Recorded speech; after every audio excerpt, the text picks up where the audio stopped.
Ni kweli lengo letu ilikuwa ni kuzisaidia shule zetu mbili.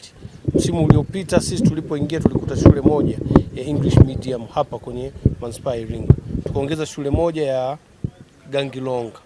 Tukasema zile shule mbili za Gangilonga na Mapinduzi tunataka mwaka huu zizae shule mbili. Shule hii ya hapa Isakalilo, lakini izae shule nyingine kule kwenye kata ya Makorongoni. Bado mimi nia yangu ni kuhakikisha mwaka huu afisa elimu, mwaka huu unaoanza tunajenga pia shule ya kule Makorongoni. Tumejenga shule hii kwa mapato yetu ya ndani, sio mapato ya serikali kuu. Mapato yaliyojenga shule hii ni mapato yanayotoka Gangilonga na mapato yanayotoka Mapinduzi. Maana yake sasa Mwenyezi Mungu akipenda tutakuwa na shule 3. Tunaweza tukajenga shule nyingine kwa mapato yanayotoka hapa, yanayotoka Gangilonga na yanayotoka Mapinduzi. Japokuwa bado shule hii yenyewe itahitaji kujijenga yenyewe kwa sababu ni shule mpya, lakini bado tunaweza tukapata mapato kiasi ambayo tutajenga shule hizi. Hapa Manispaa ya Iringa ni kweli kuna uhitaji mkubwa sana wa shule za English medium na wananchi wengi, na ndio maana unaona mpaka leo tu ni shule haijafunguliwa tayari wanafunzi 200 na zaidi wameshasajiliwa. Hiyo inaonyesha uhitaji ni kwa kiwango kikubwa sana. Kwa hiyo wataalamu, jambo ambalo tunatakiwa kulichukua kwamba tunaenda sasa kujenga shule ya Makorongoni baada ya shule hii. Na tulikubaliana pia baada ya kumaliza Makorongoni tunaenda kujenga shule nyingine kwenye ukanda wa Ruaha. Kwa hiyo hizi shule mbili ni lazima tukazijenga. Ni msaada kwa halmashauri, lakini ni msaada kwa wananchi, lakini ni moja kati ya vyanzo vya mapato vya halmashauri. Tukipata pesa hapa ndio tunaenda kukarabati shule zetu.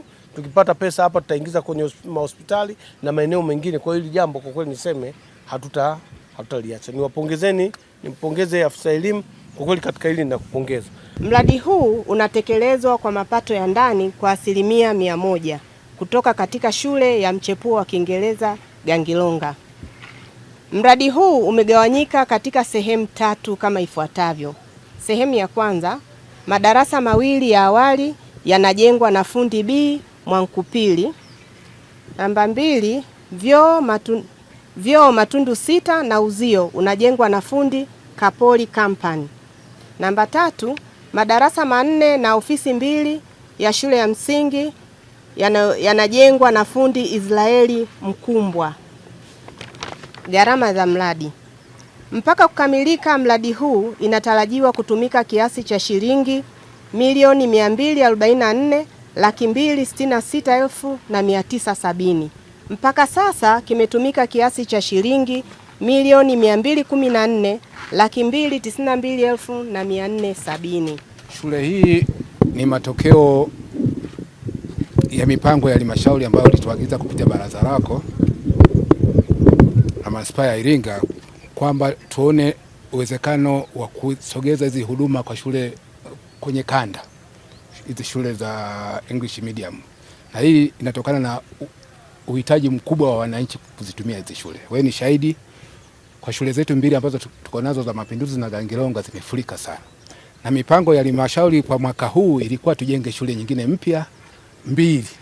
Kwa tujenge shule mpya 2 ambayo mojawapo ni hii ambayo tunataraji kuita Isakalilo English medium, lakini shule ya pili kwenye baraza lako tulikuwa tumekubaliana kwamba tujenge Makorongoni, nadhani bado nakumbuka.